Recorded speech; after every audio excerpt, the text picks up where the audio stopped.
going to do something a little different for this video. I'm going to be talking about my decluttering journey, including some of my old work that I've uncovered from my childhood. I'm going to start the video by sharing some of my old writing. And then toward the end, I'm going to talk about how the process has been for me. And I'm doing it in this order because I might have to stifle some of my giggles at my really old bad writing. And so I want to end the video with something a little more relaxing and not so giggly. So anyway, I have a box here that I filled with some of my old work from middle school and through high school and a little of the beginning of college. Most of it was from high school though, and I have a lot of old drawings in here. I have a folder of a bunch of dress designs that I worked on, and the characters from the books that I wrote when I was in high school and middle school. And I've mostly placed them in chronological order because it's fun flipping through everything and seeing how my art style has progressed. And I'm sorry I'm not actually showing any of this on video, because some of these do have some private information on them. And I don't want those to be viewable, but I am going to share some of my oldest writing.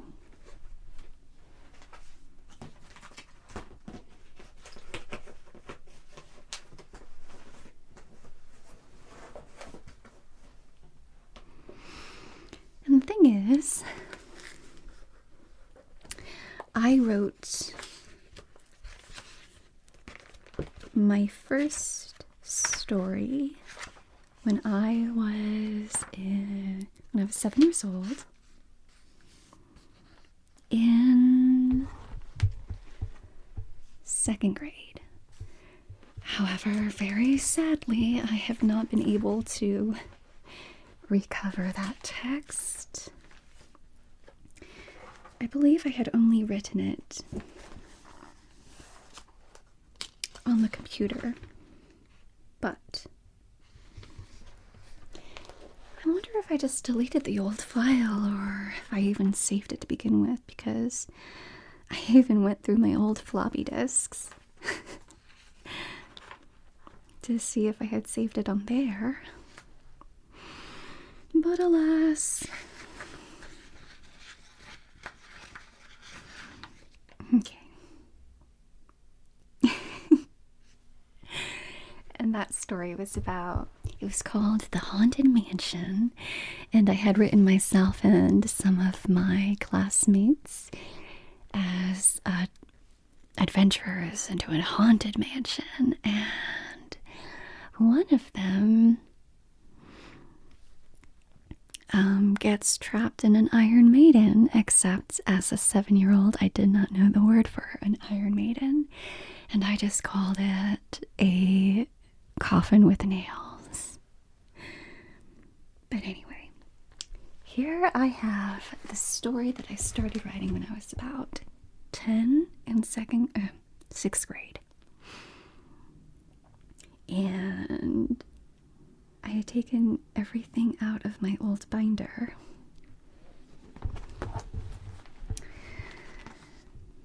And I placed it in a sort of portfolio thing. And I liked to write beyond the margins. And now that it's in a new portfolio, I'm sure some of the words are hard to read because they are bound in that area. And I could take it apart, but I don't want to make a huge mess. But anyway, I have a sticky note on the very first page of the first chapter. And it's on college ruled paper, lined, written with pencil. And I'm kind of surprised that after all this time, the paper has not eaten away at the lead. That does happen with some of my writing, but I think it really depends on the quality of the paper and whether it has acid in it. But anyway, I have a post-it on it, and it says, actually, this is the story that started many stories. The other is just a rewritten version starting from the beginning. Notice the starting point, crappy intro, and then wake up. Oh, the old trope of starting with a dream sequence, huh?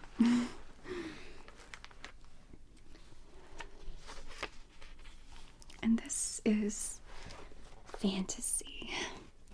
It's really bad, and I'm a little afraid to see where this story goes. My handwriting does fluctuate from legible to not so legible. Now, without further ado, let's begin. There's also weapon in the top left corner in quotations, and it's underlined, so I wonder if that was what the title was meant to be, even though I had thought of it in a different way. Anyway, chapter 1, the book. Once, a long time ago, about 65 million BC, existed a dragon named Weapon. Weapon gave all sorts of weapons. The strongest one of that weapon. Only one man was able to capture and summon that dragon. That man soon died, and so did Weapon. The dragon was set in a temple under an ancient castle. Weapon will be captured and live again. Wake up, said Hillel. Huh? Oh, yeah, must have fallen asleep, stated Celeste. Jake's waiting for you. Come on, exclaimed Hillel. Celeste was reading a book on weapon and how to capture them. Excuse me, can I borrow this? Asked Celeste. Oh, sure, the librarian said. Don't ruin it. Goodness, she doesn't even check the book out. Shows you how much I actually read in my childhood. Celeste read the book on and on to Luke's house. So we have a Luke and a Jake. And it's kind of hard to tell my writing apart. Hey, Celeste, what you reading? Asked Gary. Book on how to capture Weapon and what does Weapon do, explained Celeste. What are you making today? Time machine. Gary simply said, Again? The last time you made one, it worked as a transporter, yelled Celeste. Okay, if anybody knows anything about my favorite video game, I'm sure you'll be like, that's plagiarism right there. And yes, because not only is the weapon from Final Fantasy VII in it, there's also the best friend inventor who tries to make a teleporter but makes a time transporter instead. Time machine. That's the word. Except vice versa. Anyway, back to this plagiarism of a 10-year-old. You know, it's okay because I was 10 years old and I was trying to express myself, and it's not like I had any expectations for this story to actually be published, so we can write derivative work. Oh, yeah, but you know, Dad's helping me, told Gary. The year is AD 1999, when all of the world is looking for money and fame. Little did she know, the book of weapons Celeste borrowed had magical powers and will guide her to the ancient weapon. The time machine, Gary will send them back in time to wondrous and treacherous adventures. I spelled wondrous wrong there, so I had to pause there and be like, what did I write there? It says wondrous. Wondrous, not wondrous. I put way too many periods for the ellipses. Are you done yet? Asked Tara from Final Fantasy VI. Nope. Hey, Draco, pass the screws, exclaimed Gary.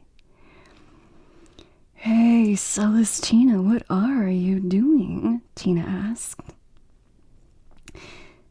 Tina was Celestina, or Celeste, when she was younger. They found her when they went to another world. Okay. So we have Celeste from Final Fantasy VI, and also a Tara from Final Fantasy VI, and we have a Tina, who's also Celeste, except her younger version, when they found her back in time. Creative writing, everybody. Celeste was doing some spells on the book. She, Jake, Tina, and Tara were sorcerers and sorceresses. What the? Celeste stared as the book shimmered. The book started to glow and float. A voice echoed, "This book will guide you. Follow it wherever it goes." Tina, come in, told Celeste. Finally, what have you been? She stopped to look at the book. Wow, what did you do? A voice said to follow it. Come on, she called the others. Hey, look, exclaimed Tina. It's going to the time machine. It's not done yet, shouted Gary. Everyone was in the room. It started to get darker. Chapter 2, Time Traveling. Ow! Hey, that was my foot. Stop! Hey! Oh! Who said that? Over here. Ow! It's dark. Fire! Thanks, Jake, Galoof said from Final Fantasy V. Oh, good God. It's okay. We have to start somewhere, right? All right. So we've traveled through time, huh? Great. How do we get back? Shouted Luke. I've got it all here. See? Gary showed them a little round object, which appeared to be silver. What is that? Asked Luke rather politely.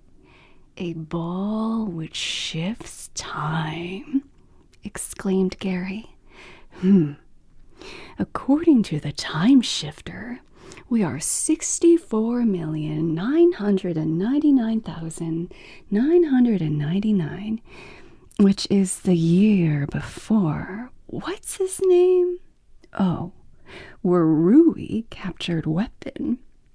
So all we have to do is follow the book, right? Right. Where did you get that stuff? From the time machine? Where did you find it? Asked Celeste.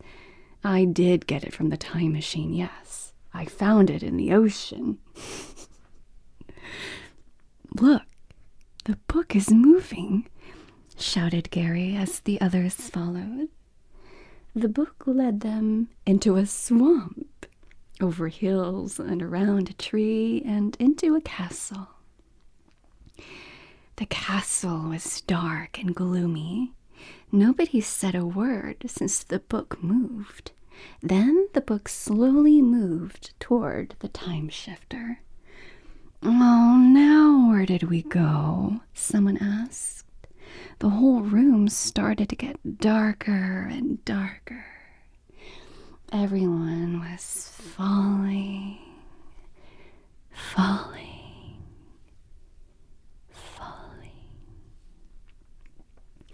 And the funny thing there is that my pencil, with each falling, got more faded. Oh, goodness. Chapter 3, Lost. Great. Hey, where did that time-shifting ball go? Asked Hillel. Here it is. No, it's just a rock, Luke said, and disappeared. Luke said, disappointed. Well, can we at least get some sleep? Said Celeste. All right, said Gary. Everyone seemed to be cold, for it was the beginning of winter. What? Snow! Yelled Geloof. They went to the closest village nearby. Most of the houses were abandoned.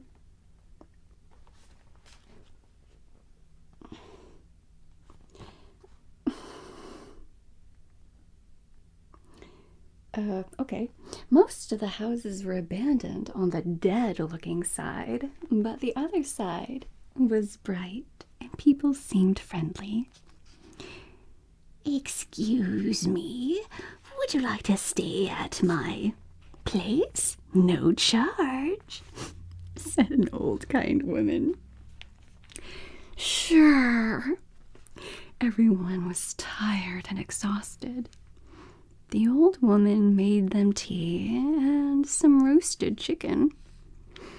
There was also potatoes, salads, and things like pie, spices, gravy, and more flavorings.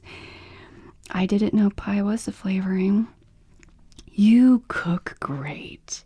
Here, even though it's probably useless. Jake pulled out 100 coins, which was worth about...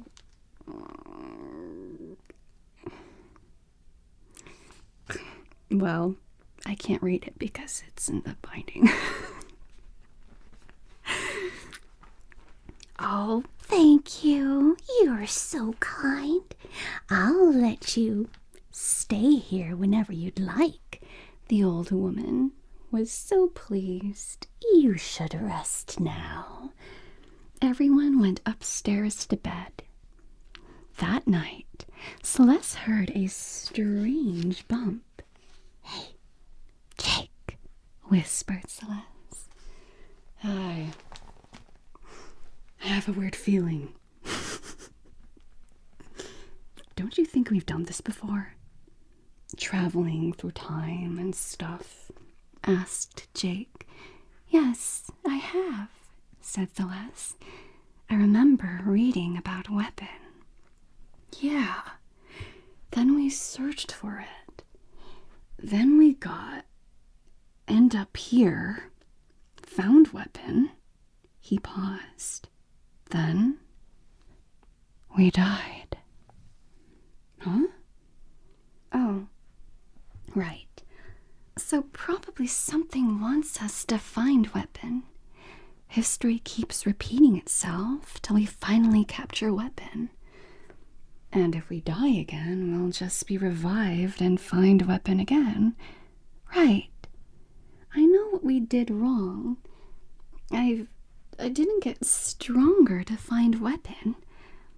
We'll find the person or thing that took Gary's time shifter while getting stronger. Hey, didn't Hillel say something that he'll give us some of our powers? Yeah, he did. Let's get some sleep.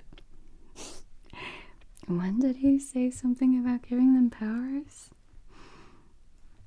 When Celeste and Jake woke up, they told everyone about what they were discussing over the night. Hey, that last time the book sent us here, it didn't just disappear like that, did it? Draco asked. No, it didn't. I'm not sure what that says there. I bet it sent us here to get stronger or something like that, Gary stated. Everyone, come with me, said Hillel. Hillel led everyone to a small room. Then he said, I'll give you all some of my powers. He did a little spell. Hillel was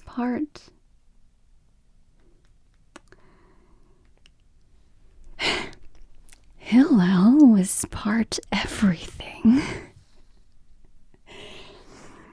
and could lend you powers.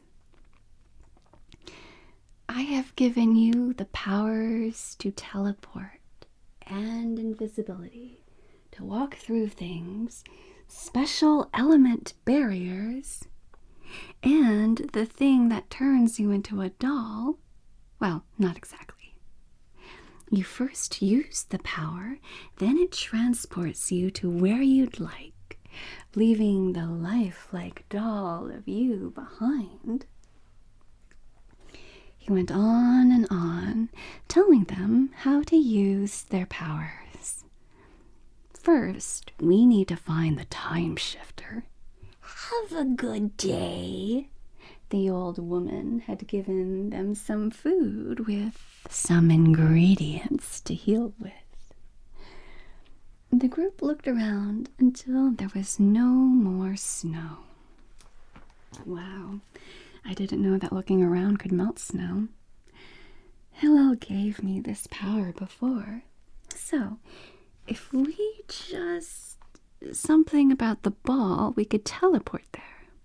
But if we do that, then we won't get stronger, Celeste explained.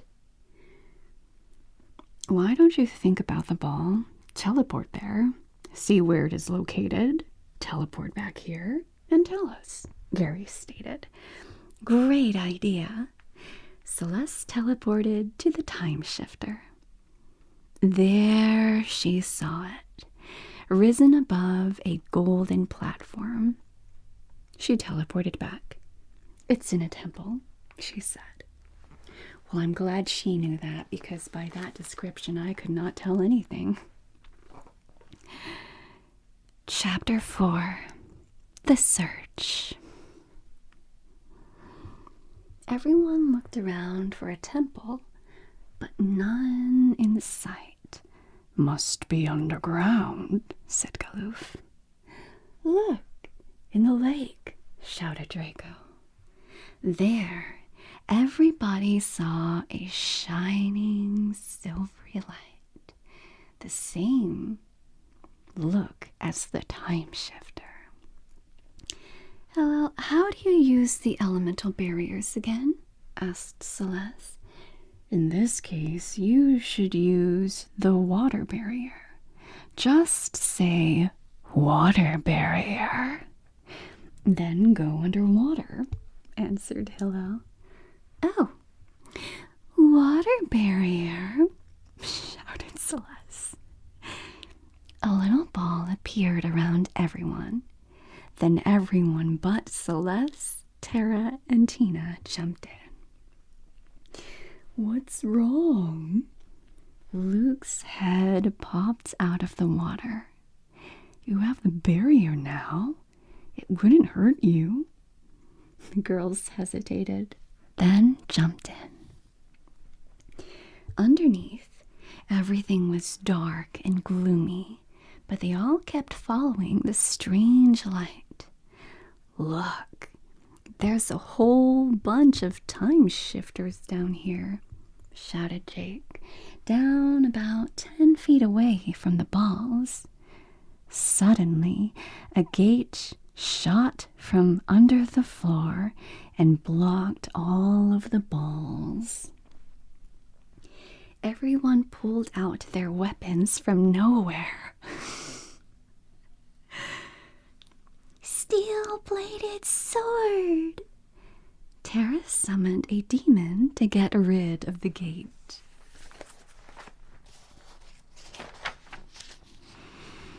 The gate was easily broke, since it was made of wood. Wow.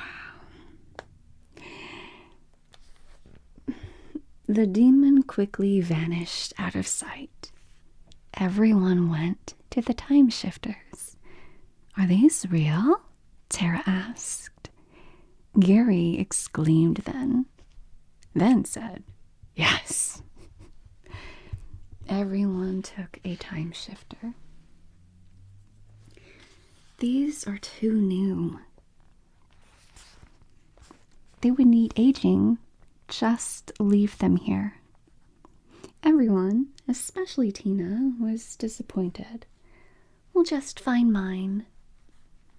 They all swam into the temple. There they saw 9 doors. Then Glyph suggested, how about we each take 1 door? They all agreed with this.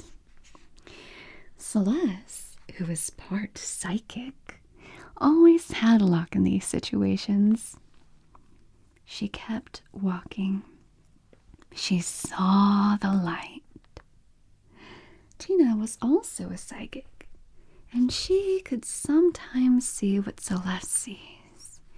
She saw a flash of the ball and ran back to where the entrance was. She yelled for somebody. When they came, she went through the door where Celeste was. It looks as if she were in half trance, half shocked state. There was a ghost right in front of her nobody could see. But Jake looked in her eyes and saw the reflection. Then he hit her. What are you doing? Shouted Tina.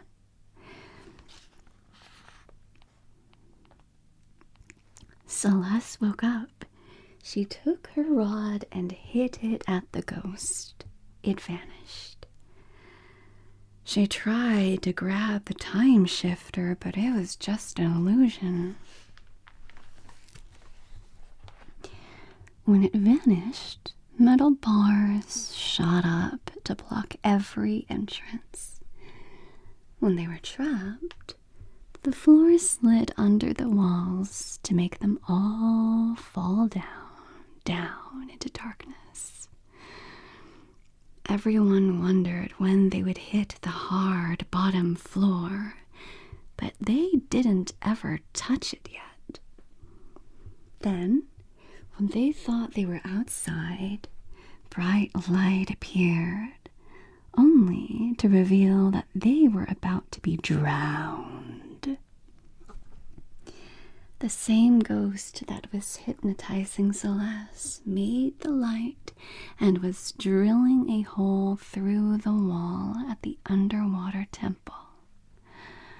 And just when everybody thought they were safe, their barriers had gone.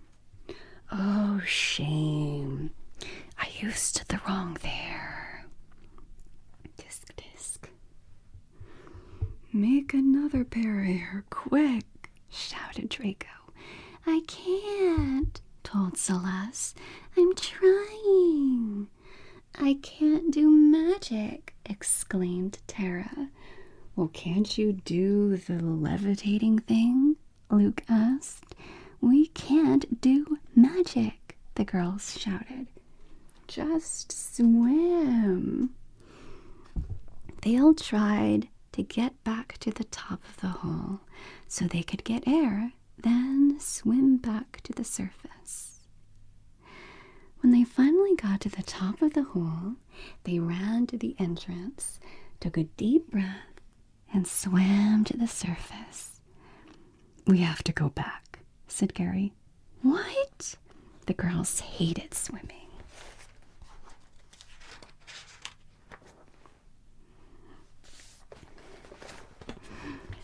How about Hillel goes? Said Celeste. What? Asked Hillel.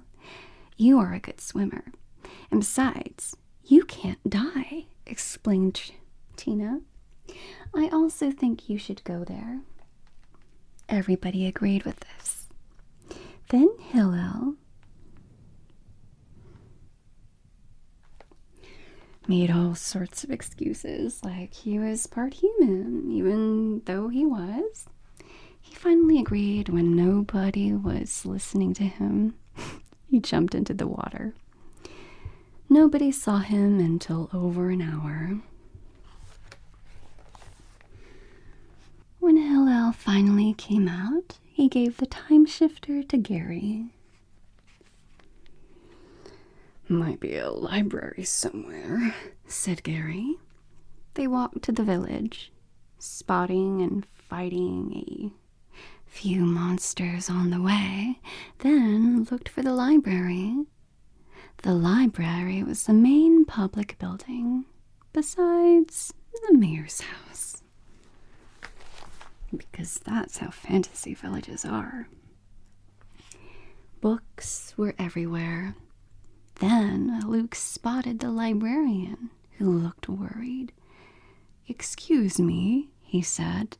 Does this belong to you? That's my cat. Baby. Baby. Let's just let her keep crying. My book. Celeste walked up to the man and thanked him. Yeah, well, I couldn't wait till I got rid of it. It started talking and said it wanted its owner. They left the library, and the book went to Gary's time shifter. I think that's all I'm going to read for now. I have about...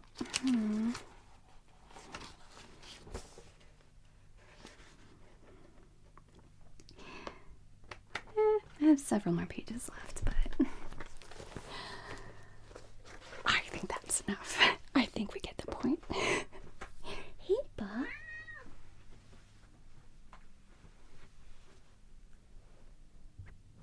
Here's my baby. You want to sniff the microphone? Go sniff the microphone.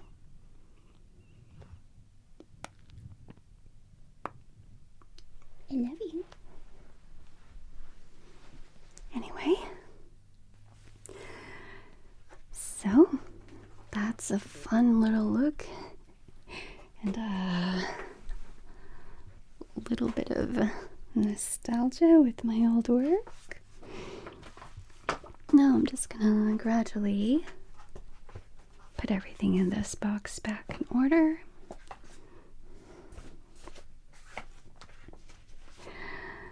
So yeah, one of my goals for this year is to declutter and organize everything that I have. And I've mostly done that already in just like the past month and a half.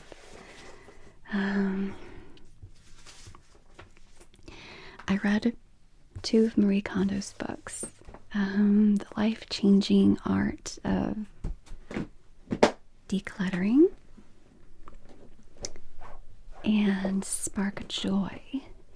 And I have seen the Netflix show Tidying Up,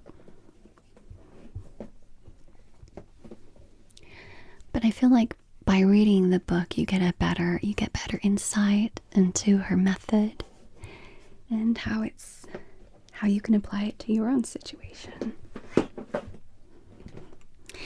And the thing is, I did not follow her method to a T, but I did use it as a starting point, especially to just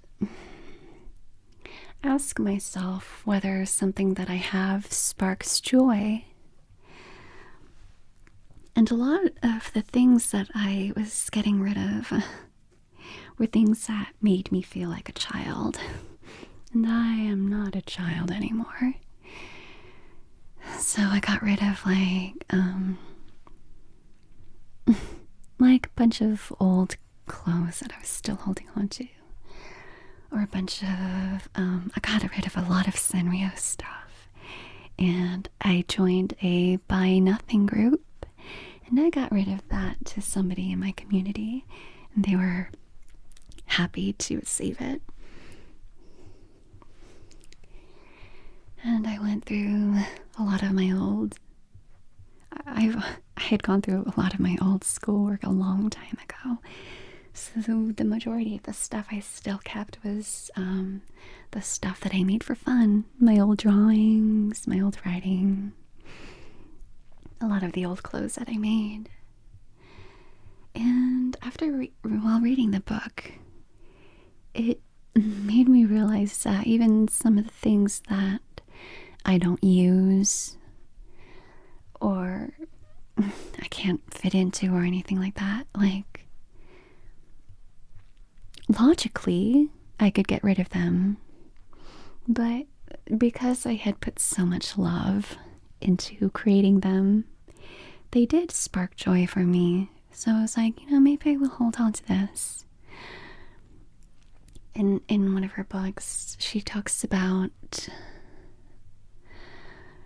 wearing like the special clothes that make you happy but would be a little too weird to wear out to like your job or to shopping or something, to wear them around the house.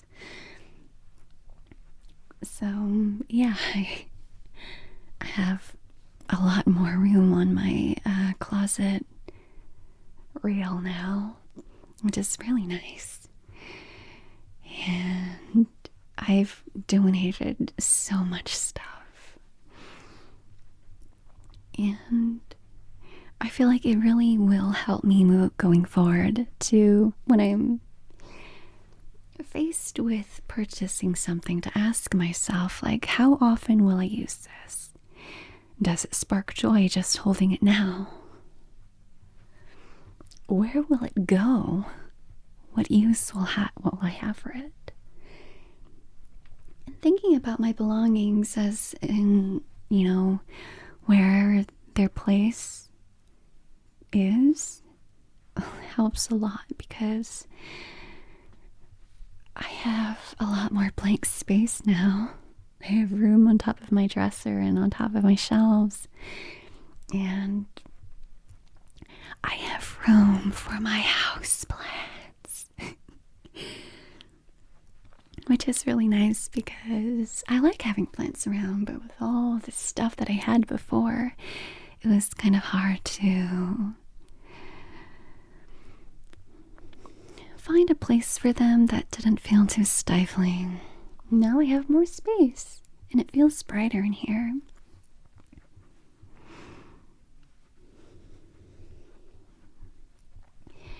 And I'm only managing to getting around to recording this after like almost 2 months after I did my major decluttering. But when I was like really in the thick of it, I was trying to tell everybody about how amazing this process is, and like how liberating it is to unburden myself with so many physical belongings. And I will admit, when Marie Kondo's show first came out on Netflix and people were talking about her method, I was afraid to face my own belongings because I knew that I had a problem. Like, I had held on to so many things that I did not need and that were just taking up space.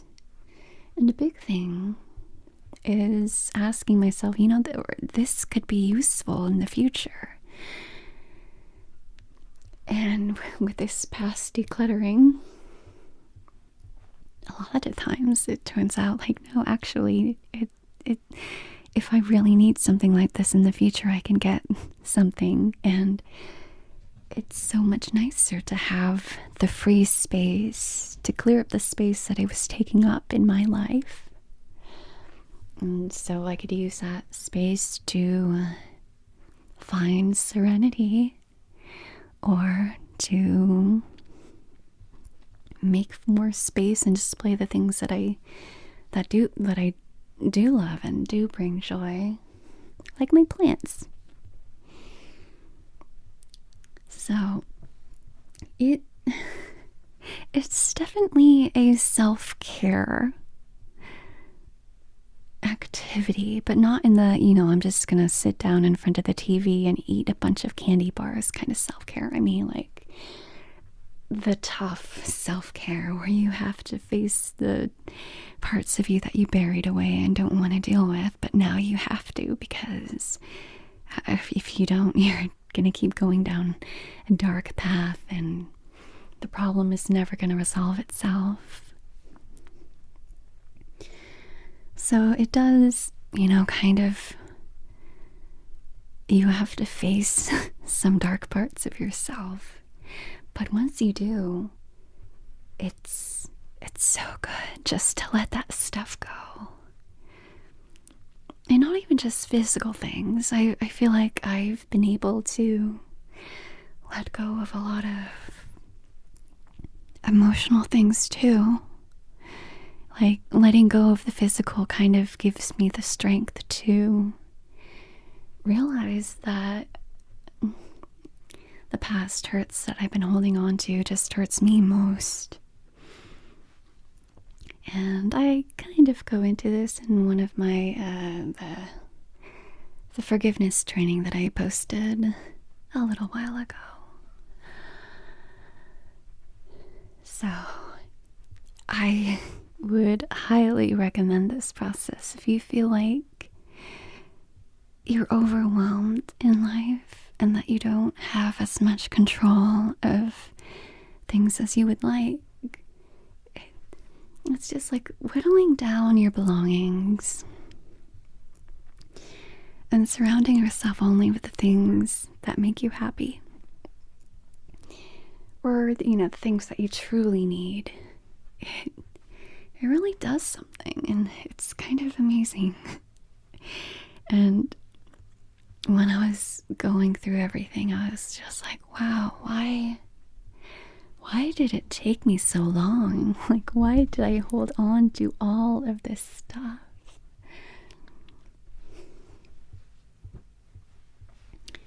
And, it also comes from your upbringing, and, if your family comes from like a scarcity mindset and holds on to things like, we could use this for what? I don't know, but it'd be nice to have it in the future. And it's just that stuff is taking up space. And being surrounded by so much clutter can cause anxiety and other issues. I think in the books too, it talked about how the body responded to the physical purging of belongings by purging out toxins itself. Some people had breakouts because it was sort of a detoxifying process, but also maybe because they were going through so many old things that were covered in dust. The other body was reacting to that. But afterward, once everything is out of the house and cleaned up, they're in better health because they got rid of the things that were holding on to all of this dust. If you haven't read Marie Kondo's books or know anything about her method, she talks about how you start with clothes and then books, I believe, and then documents. I think that's the order. Or maybe it's documents and then books. And then komono, which is like miscellaneous items, everything that does not belong into the first 3 categories or the final one. So komono would be like cleaning supplies or the kitchen, maybe gardening, yard stuff, maintenance, all that kind of stuff. And then after komono, we go to sentimental items. And reading her method, I was like, okay, so, I mean, I did jump around here and there. Like when I was on my books, I would realize, there were still some clothes that I want to get rid of. Or I had removed some clothes and put them aside because I wanted to sell them or donate them. But they were no longer in my closet or my dresser. That was a nice feeling. But yeah, I did want to follow her method mostly because it is a good one. It's a good jumping off point to get you started and realizing what exactly you need to keep around and what is worthy of the space that surrounds you. And I was kind of dreading going through this sentimental stuff, like my old creative work or my photo album when I had like a disposable camera for some high school stuff. So I have a physical photo album and just going through those photos. I haven't gone through my yearbook though. And I've grown a lot since high school. I'm a much different person in many ways. I'm still a dork when it comes to video games and my creative expression with writing and acting. But yeah, I know I was a bit intense and kind of a brat. And I didn't want to be reminded of the person who I used to be, and I don't know, but like the dark things of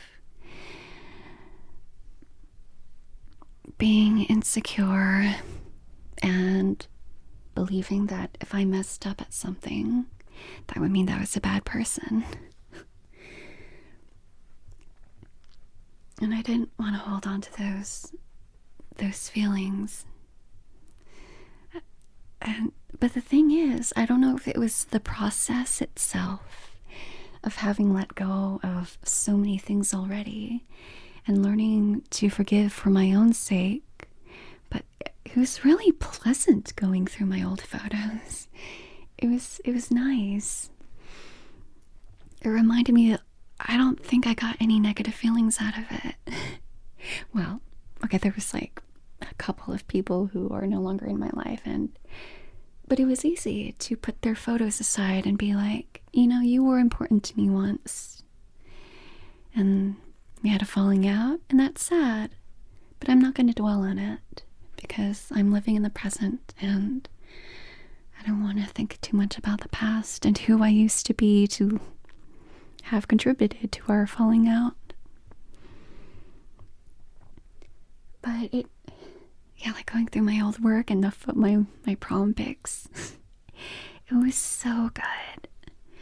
It brought back so many happy memories, and going through my drawings, it reminded me of, finally finding friends who share a creative passion and friends who supported me in my work and my creative endeavors. And it was so good just to be reminded of that time when it was the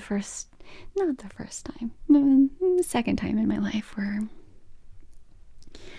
I had so much support for being myself and for creating the things that I wanted to create. And it was just such a good process. It's hard to explain, but I would definitely recommend.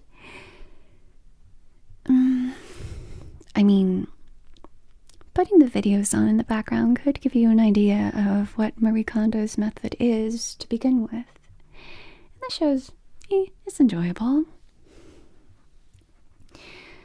But again, I feel like if you're really serious about regaining control over your life, and if you're feeling overwhelmed, then give her books a try.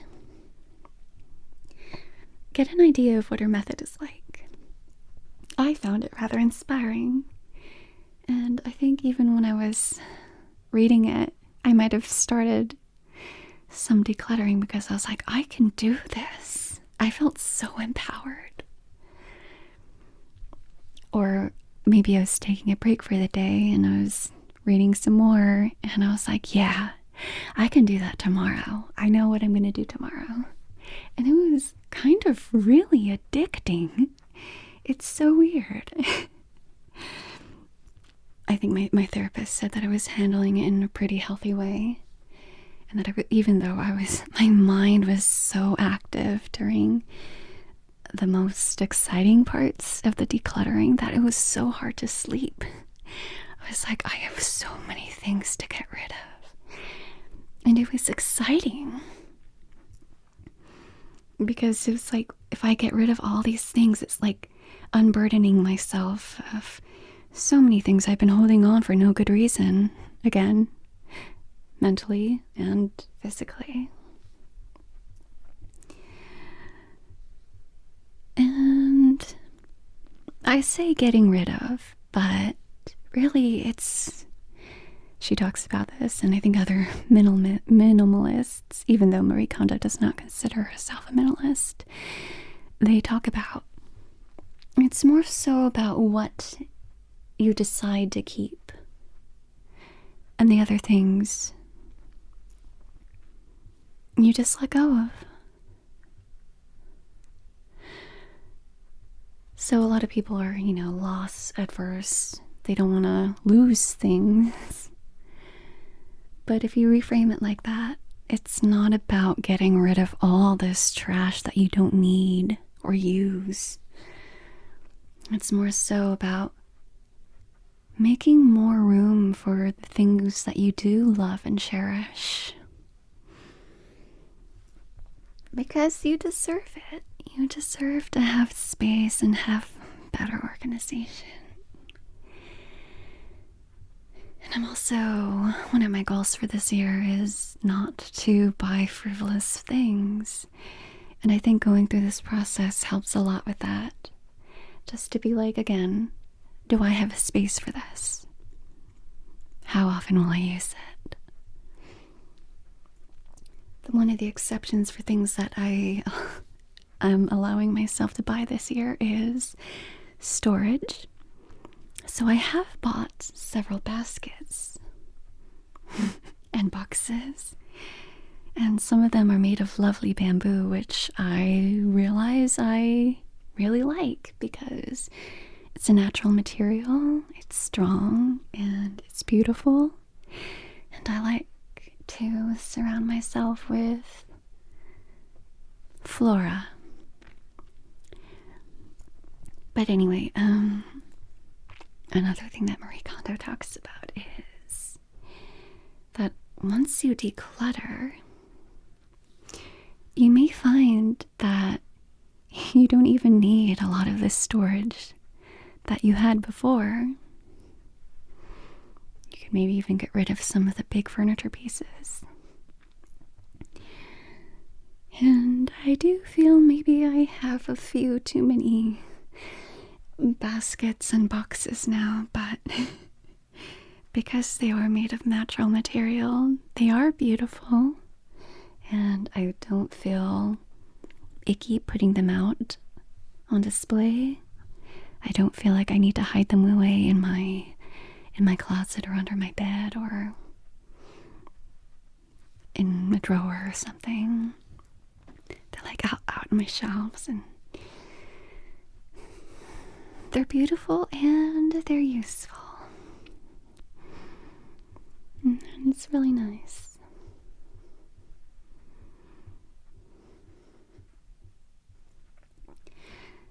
Anyway, I think that's pretty much everything I have to say about the matter.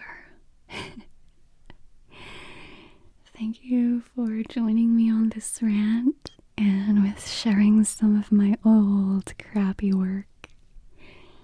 But, I am actually kind of pleasantly surprised with at least the sentence structure of my 10-year-old writing. I'm like, hey, good job.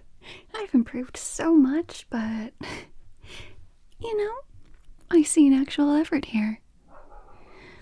The plagiarism is a whole different aspect, but whatever. I was 10 years old.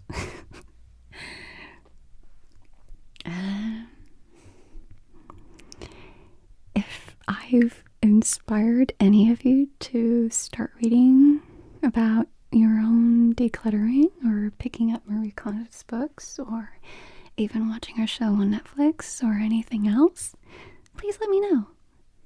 I'd love to know how you feel after decluttering and how freeing and liberating and good it feels just to hold on only to the things that matter and that which sparks joy. So, yeah. Thank you for listening. Bye-bye now.